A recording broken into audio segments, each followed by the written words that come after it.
warahmatullahi wabarakatuh. Bismillahirrahmanirrahim. Alhamdulillahirabbil alamin. Hamdan yuwafi ni'amahu wa yukafi mazidah. Ya Rabbana ya dzal jalali wal ikram. Assalatu wassalamu ala asyrafil anbiya wal mursalin sayyidina Muhammadin wa alihi wa sahbihi ajmain, amma ba'du. Alhamdulillah, bersyukur kepada Allah teman-teman semuanya dimanapun Anda berada.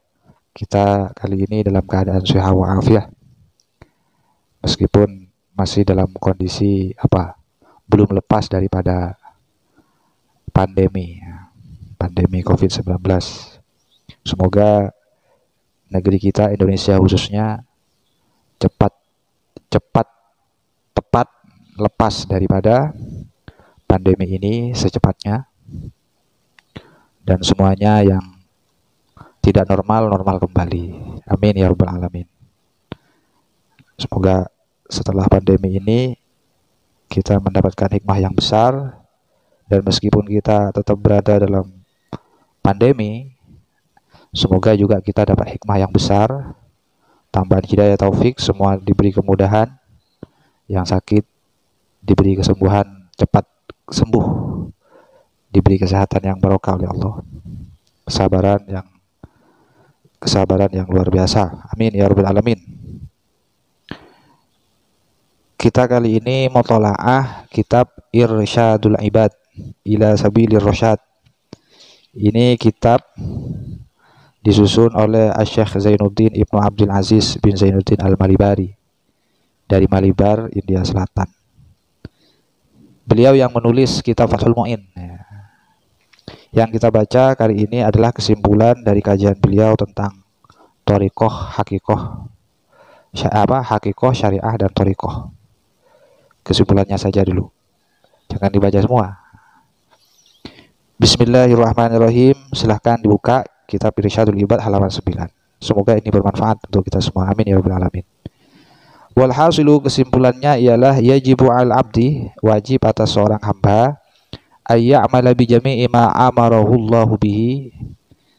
Ini penting sekali, wajib atas seorang hamba mengamalkan semua apa yang diperintahkan oleh Allah, wa yajtani bi jami'i ma nahahu Allahu anhu, dan wajib atas seorang hamba meninggalkan semua apa yang dilarang oleh Allah, lakinnahu, akan tetapi, la yulahizu anna amalahu huwa alladhi yunjihi wa huwa alladhi yudkhiluhu al-jannah walaulahu lama hasala lahu dzalik. Tapi meskipun kita berkewajiban menjalankan semua apa yang diperintahkan Allah dan menjauhi apa yang dilarang oleh Allah, kita jangan sekali-kali melirik beranggapan bahwa amal kita lah yang menyelamatkan kita dari neraka, dan amal kita lah yang memasukkan kita ke surga. Jangan beranggapan seperti itu. Artinya walaulahu lama hasala lahu dzalik. Seandainya saya tidak begini, maka saya tidak akan menjadi ahli surga. Jangan beranggapan seperti itu. Kenapa?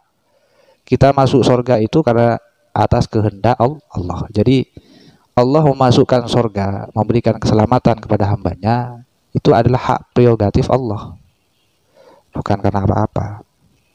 Jadi bal yulahizu bil amal imtithal amrillahi biqaulihi fa'budillaha mukhlishan lahuddin. Jadi ketika kita beramal, cukup kita yang penting saya menjalankan perintah Allah. Nanti seperti apa akibat baik yang akan kita dapatkan, itu terserah Allah. Yang penting kita menjalankan perintah Allah. Fa'budillaha mukhlishan lahuddin. Jadi menghambakan diri kepada Allah itu ikhlas. Jangan mengharap apapun kecuali satu, yaitu hanyalah ridha Allah.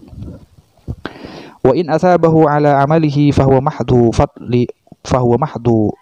fadlin minhu subhanahu wa ta'ala, wa in aqabahu fa mahdu adlin minhu subhanahu wa ta'ala.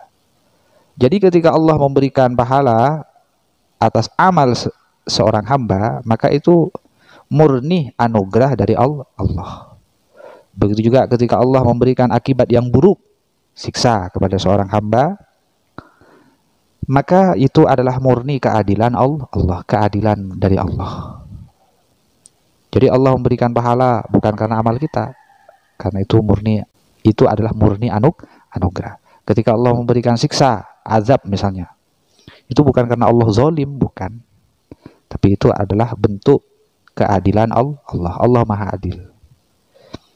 Jadi la yas'alu amma yaf'al, seorang hamba tidak pantas meminta bayaran dari apa yang ia perbuat, harus tulus.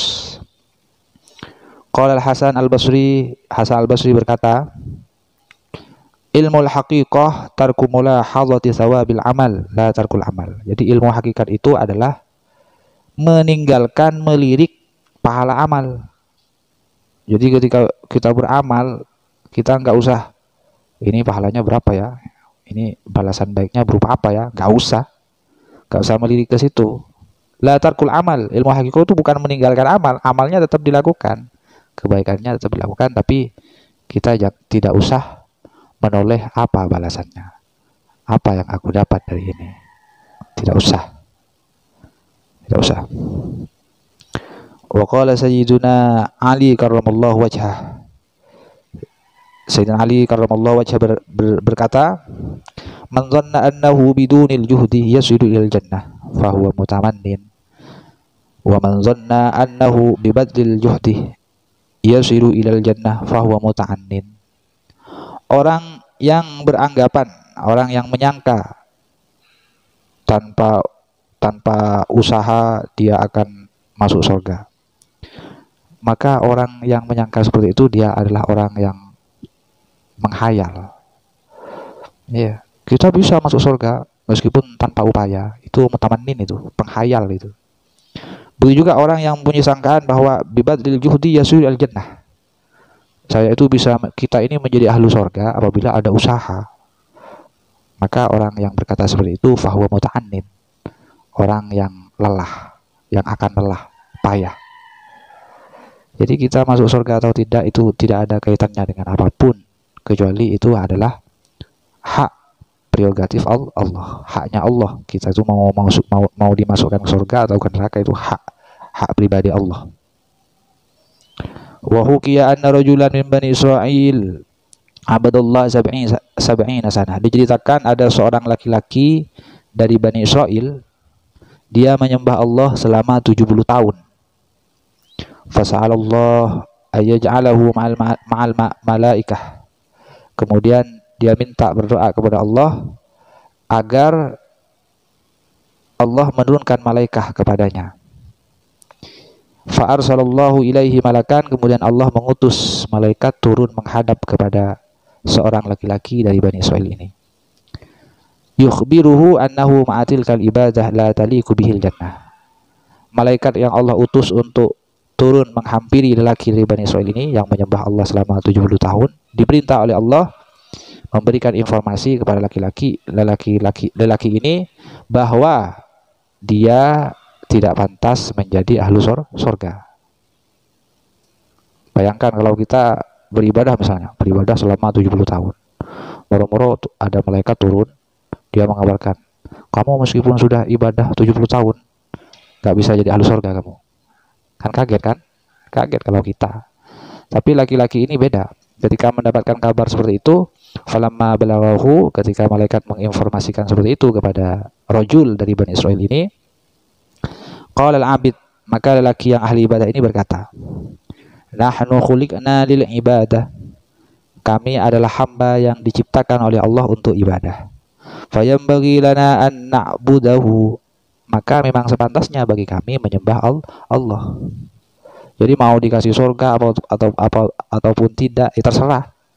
Kami hamba yang oleh Allah diciptakan untuk ibadah, maka sepantasnya kami hidup dunia hanya untuk ibadah. Ini ikhlas nggak? Ikhlas.